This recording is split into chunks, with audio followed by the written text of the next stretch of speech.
first, my love for photography started because my father's a photographer, and I didn't know I wanted to become a photographer. I just loved the fact that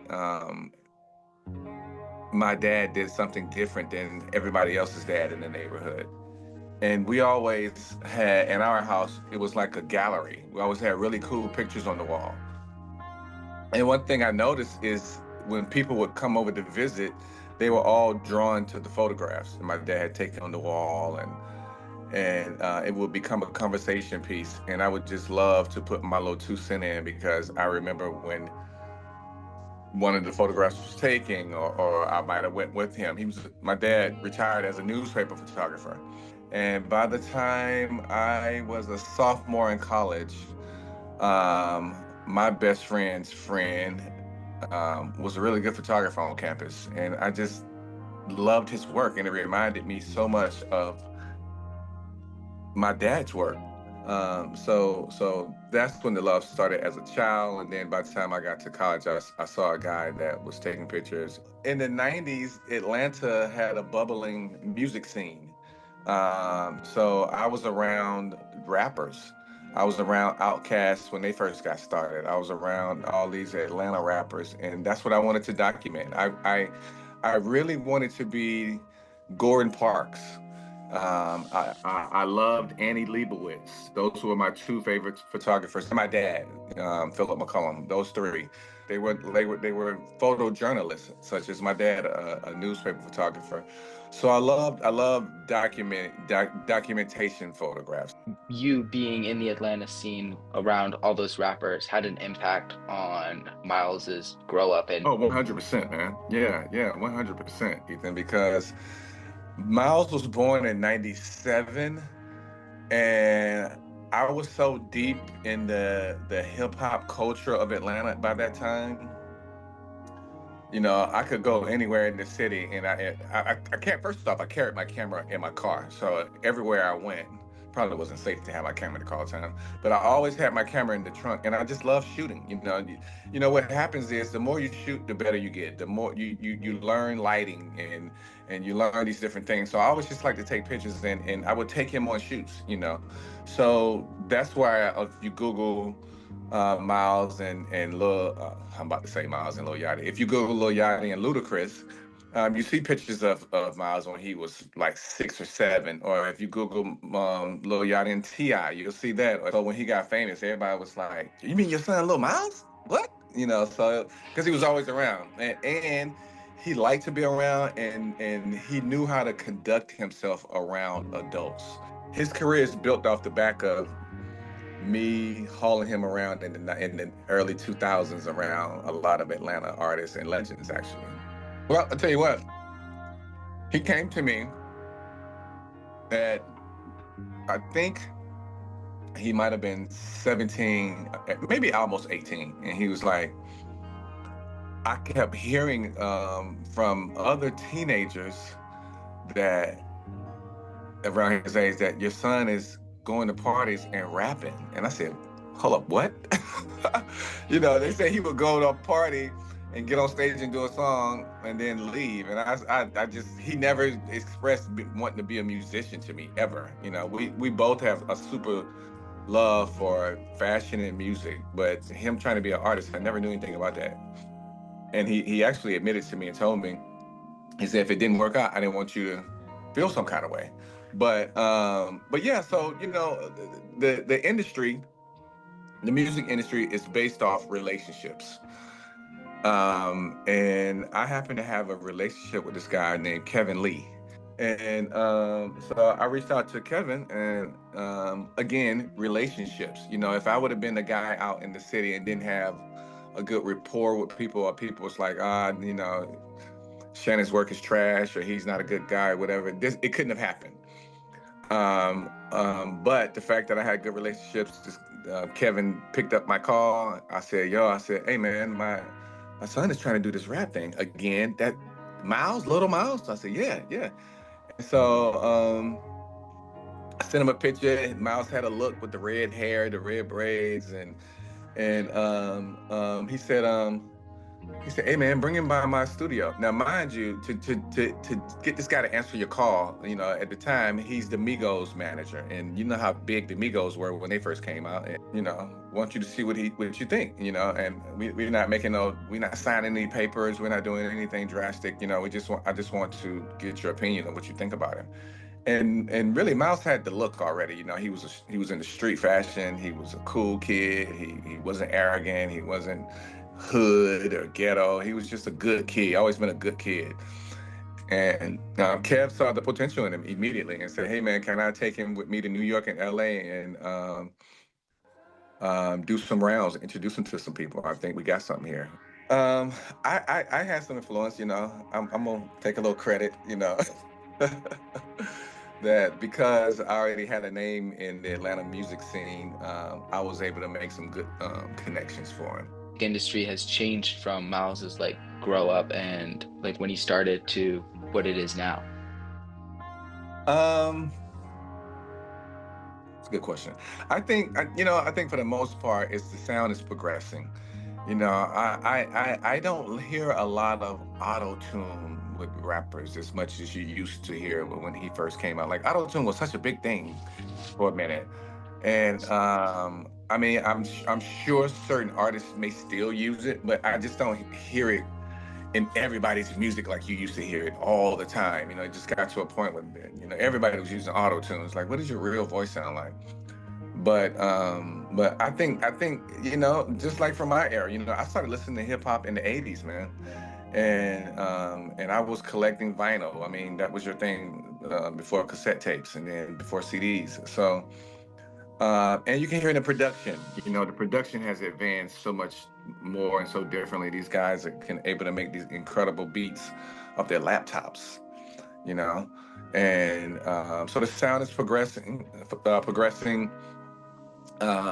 going in a different direction, and you know, I'm just a fan of music, so I've always had an appreciation for um, artists and art growing and moving into a different realm. And I just love like the newer artists that are on their own sound. You know, it's they're not necessarily um, trying to sound like an era where some songs I noticed in the new age it's not all about lyrics. You know, these kids they like beats and they like to chant. You know, like sounds like stadium music. So, and that's what me and Miles do, man. We from the time he was probably in middle school, sixth, seventh, or eighth grade, we've been sending each other music. You know, it's to this day. You know, I sent him a song the other day, and he'll send me some songs, and they don't be rap songs. You know, they're songs that are. I mean, he knows how to dig back in the crates of finding songs from the '70s, '80s, and I'll send him songs. I'll be like, "You rapped over this beat, you rapped over this song, but the producer changed it." And he'd be like, "I know, Dad, I had never heard it before." You know, it's always just a type of camaraderie between us on music is our language. Like they're able to just create sounds from this AI. Don't say you ride for me, little bitch, you ride. Don't say you die for me, little bitch, just die. To me, he's such a mystique. There's something about him, like yeah, it's like I don't know if I always even see his face. He's just like so mystique. Come on, man, I love. And he's another artist that I hadn't heard anything since his first album, but he he sounded like he was more. I call it call and response music. You know, it's kind of like it's it just don't sound like he's just rapping over just rap. It sounds like he's saying something and then they're coming back. Then he's saying something. I mean, it's like a chant almost. Like that's kind of like his sound. So yeah, man.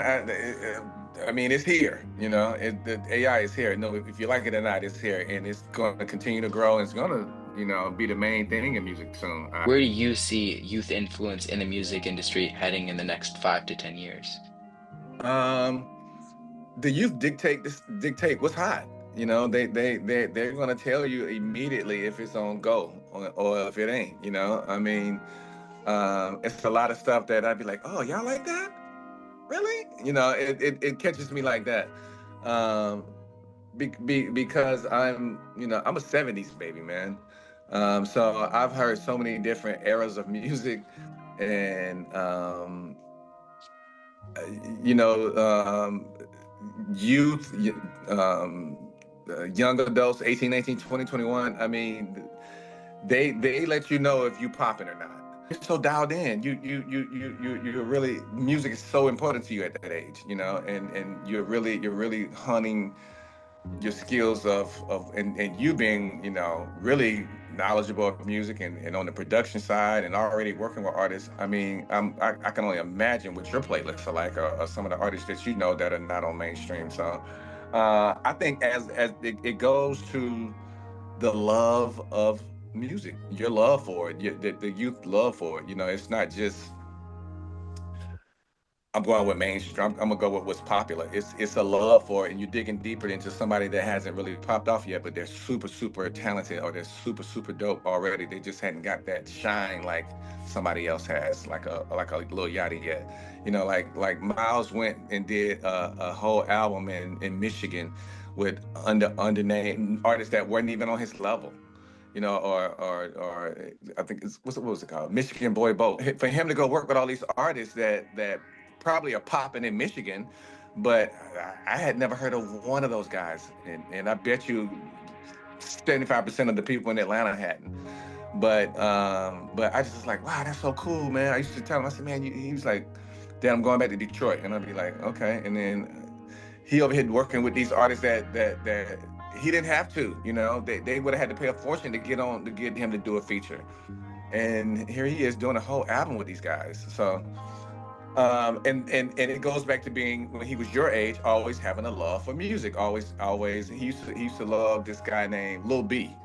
I had never heard of Lil B, but on the West Coast, Lil B was a big thing. But you know, these Michigan artists, it was a thing in the Midwest in Michigan, but we had never heard of those guys, and I would have never heard of those guys or heard those guys rap if it wasn't for Miles going to work with them. Man, all it takes is somebody to start sharing your song. But then they share it, then they share it, then they share it. And then, you know, you mess around and it may, you know, it may go viral. But, you know, I tell you also is, you know, was it Poland? My daughter was playing, so Miles he don't send them to me anymore, but he sends my daughter everything unreleased. He sends her all his music before he had posted, you know. And so she's huge on TikTok and all that kind of stuff. And so she may be in a car riding, playing his music, and she'll be already knowing the lyrics because she's been able to listen to it for a couple weeks. And people start asking her, you know, yo, you got that unreleased Yachty. What's this? What's that? And one of his songs, I don't remember what it was, but because she kept playing it and they kept demanding it, he released it, and it was one of his biggest records. So, and that's the power of her playing in her car, you know, and people and the listeners, the viewers could hear his music. And just like Poland, he wasn't going to release Poland. And wow, Poland was so big for him. He went to Poland, and the president of Poland, or like the ambassador, they gave him the key to the city, you know, and he's here talking about taking the walk to Poland, you know. But I mean, it moved the whole country. And I didn't go to the show, but I literally heard he played the song like 50 times back to back to back to back to back. And they went nuts, my daughter says. So I think that's so cool that how the power of social media can really make or break you when it comes to your music. And if it's good, it's going to be on go, you know, for sure. Yeah, see, that's great. Right. See, yeah, and that's a chant, really. It's not really... is he rapping? Not really, but that chant or the wah, you know, yeah, people love that stuff, man. Just catchy, yeah. I saw an interview where A$AP Rocky said he was singing it to his baby when he was really, the baby loved it, you know. It's catchy, yeah. A$AP Rocky was telling us that he would sing Poland to their little one, to their baby. That's crazy. Yeah. Like nursery rhyme levels. That's so tight. I don't know what to say there. That's cool, right? That is interesting. I flew out to Texas when he was working. He had been working on Let's Start Here in New York, and then they were doing the mixing in El Paso, Texas, actually. And this guy had this guy had this studio, like, you land in El Paso and you had to drive like an hour out in the middle of nowhere. Like, it was a pecan farm, like way out nowhere. And this guy had all these different little houses that he had built. And Miles was working on a song in each room. And he'd go do a song in this room, then he'd run out that little studio and he'd run down that end, and he'd go get in that studio and work on that song. And all he kept telling me was, Dad, my next album, I'm not rapping. I'm not going to rap, And I was just like, what? And he's like, no, I'm not rapping. He was just like, I'm trying something. And he didn't care, which I love. He didn't care if it failed, if it didn't go over well, or the audience didn't perceive him well. He wanted to do what he wanted to do. He wanted to make an album with the type of sound. And I mean, every song was from scratch, working with these different, Mark DeMarco. Have you heard of him? I love him so much. And it was so cool last year when Miles brought him out at Coachella. So to get to work with artists like that, I was just like, wow, man, like, you're digging in your bag. And I just loved it. When he told me he was working with James Blake, I was like, no way. James is that dude. And I was just like, you're so freaking blessed to work with James Blake. He was like, well, how about he's blessed to work with me? I remember him saying that. But, James Blake is, he made some of those huge Kanye records, and just how dope he is, And I just knew him as a producer. I didn't even know he had his own albums out. I didn't even know that. And people say, you haven't heard of James Blake album? I was like, I had never. I just knew his production style from Kanye. But to be able to work with James Blake, and he's just not. He's not putting himself in a box. He's if you're wearing red, he's okay with wearing pink. When he was 6 years old, we were going to get pizza, and he said, Dad, can my friend go? I said, yes. We picked up his friend. As soon as his friend got in the car, he tried to shame Miles because Miles had on a pink polo shirt. He said, you're wearing pink.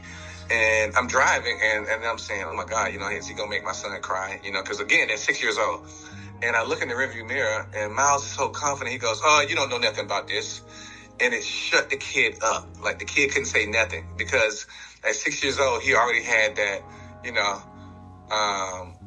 you can't make me feel bad for wearing a pink shirt. You know what I mean? And he already knew who he was, man. He was just a confident kid.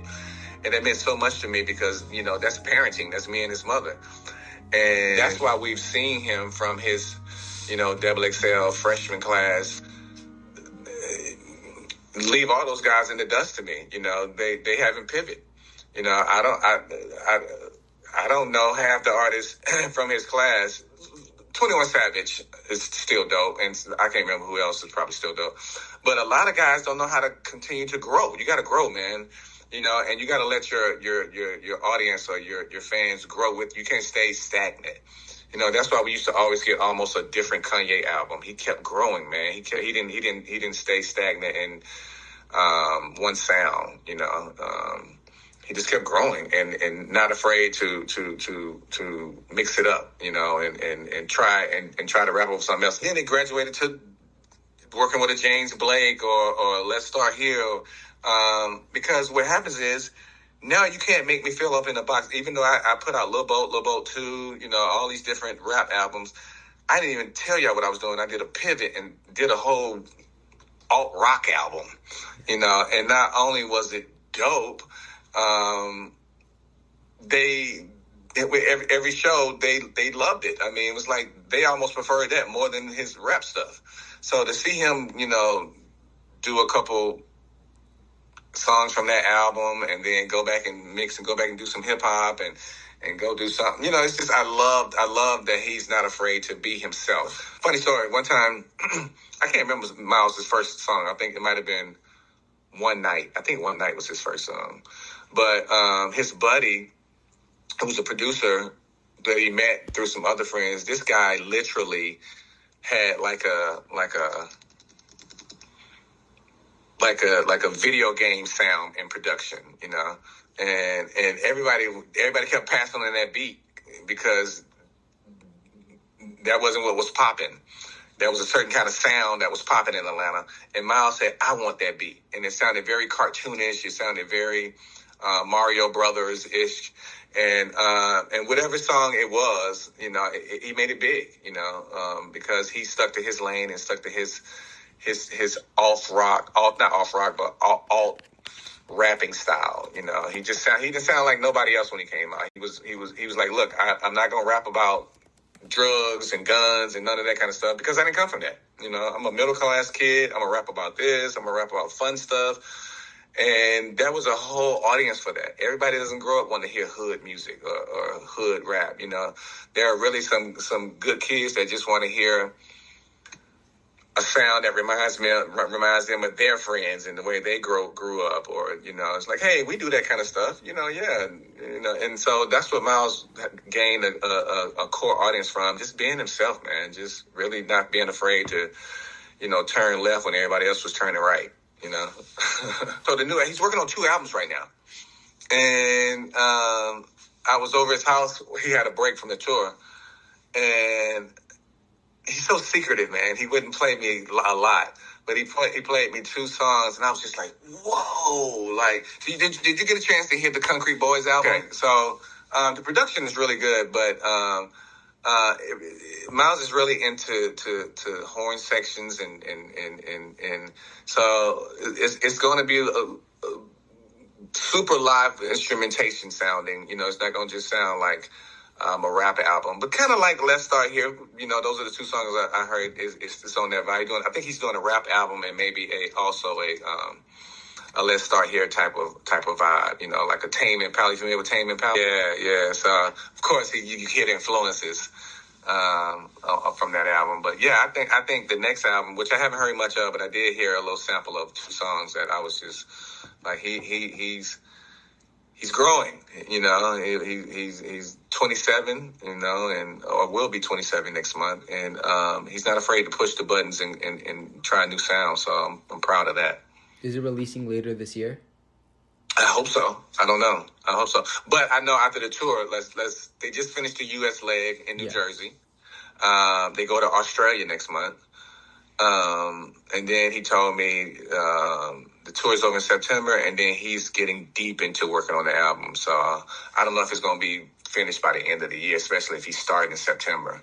But you know, you never know, because when he's off tour, he's not to go out and hang out and go all that kind of stuff. He is locked in the studio. He really likes to work. That's why, you know, I don't know if you noticed, but he's been dropping so many singles over the last.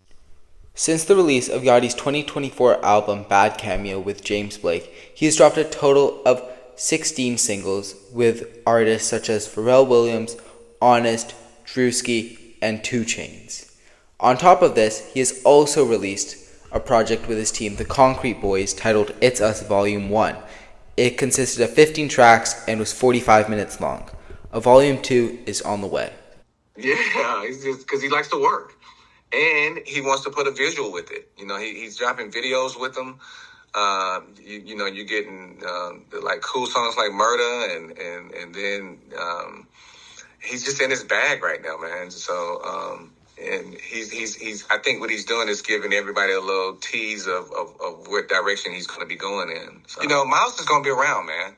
You know, he's one of those artists that's going to keep, you know, pushing the envelope and we're going to continue to hear about, you know, he's going to transition from rapping to this whole alt rock sound. I just know it, you know. I know who he is as a person. He is not going to let up off the gas, man. He is just going to keep going, and we're going to get a Grammy. As a father and as an artist, what lessons do you hope young artists take from Miles's path? Be you, be original, you know. And don't be afraid to step outside of your comfort zone. Don't be afraid to. But what you can see from his career thus far and his path, and his trajectory, that he's about growth. He's about throwing ideas on the wall and see if they stick. You know, you don't get the attention of a Drake by being mediocre, you know. Like Miles has written so many songs for Drake. You know, I don't know if a lot of people know that.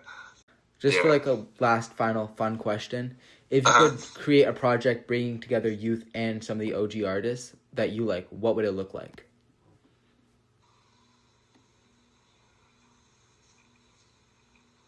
It would look like two generations listening to each other, and not just my generation saying, "Hey, I'm the old head, I know," versus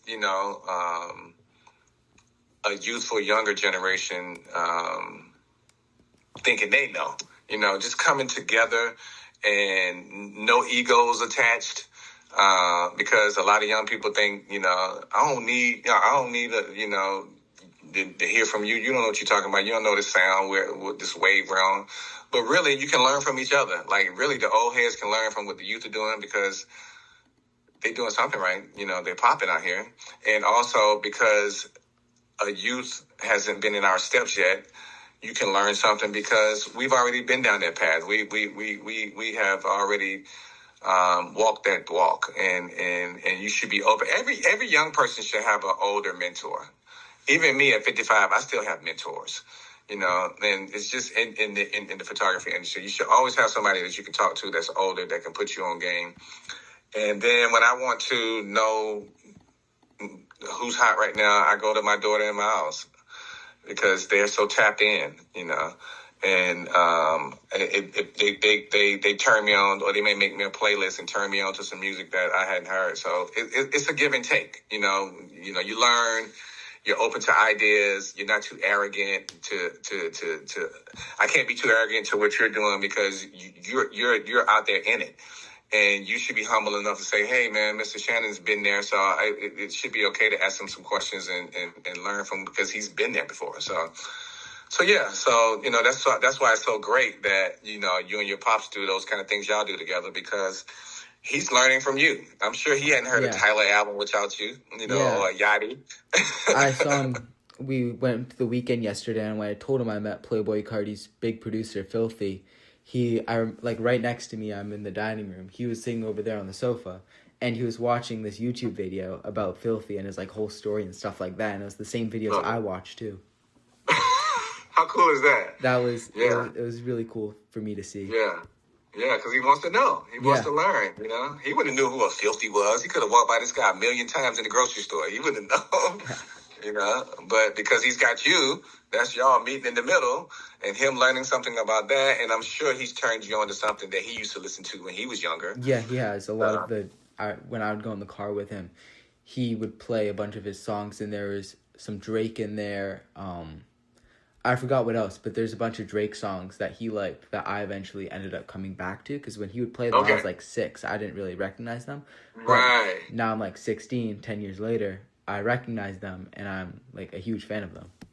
Yeah, a whole decade later. Yeah. Love it. Yeah. Good stuff. So just before we wrap up, I want to say a really big thank you. As someone coming up as a producer, I've really looked up to how Miles carved his lane, and especially how you've been supporting him from behind the scenes and on the scenes. I saw that rap Instagram post. Okay. Yeah, that's kind of how I figured out who you were. So I've been working on my own sound too, and I'd love to share a few tracks sometime if that's something you're open to. Absolutely. Even just a direction or contact to reach out to, that'd be incredible for me. Absolutely, Ethan. Yep, Thank sure. You. I have an album actually coming out tomorrow. Congrats! Wow. Yeah. Where can I listen to it at? Spotify, Apple Music, wherever.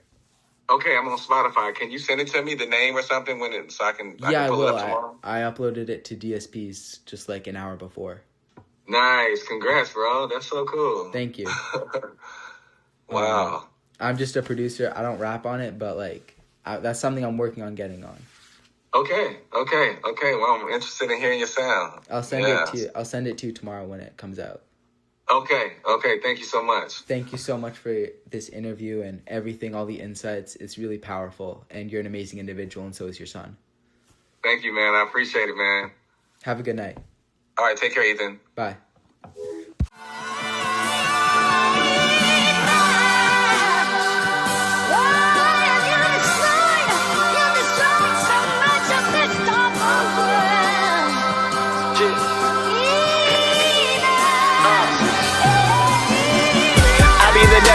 way to be.